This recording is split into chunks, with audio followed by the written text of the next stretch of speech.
Folks, Scotty Milas, ScottMilasFranchiseCoach.com. Another episode of What's Your Know, K-N-O-W. I grew up on Long Island, Huntington, New York. You may know it, right on the water. Grew up racing sailboats, Boston Whaler, water skiing. Had a pretty good childhood. I can't complain.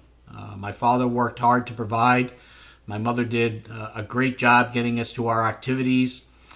Grew up in the junior racing circuit, racing Blue Jays, Lightnings, Fireballs, you name it.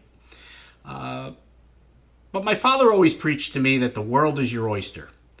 And he preached it through education, constant education. Education was the way to go.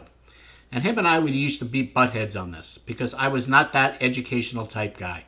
I was the kind of guy that if you put your hand on the oven and it got burned and you burned yourself, then you know not to put your hand on the oven, especially when it was hot.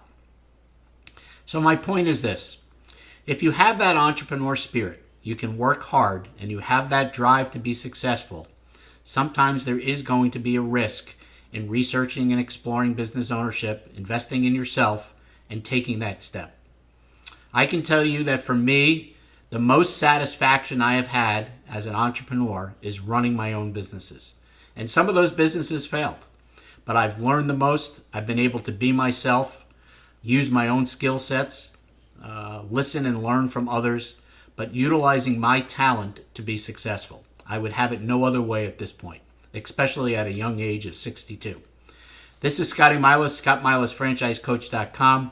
Another episode of What's Your Know, K-N-O-W. Feel free to reach out with any questions regarding business ownership and the steps to take to investigate and research building your legacy and wealth.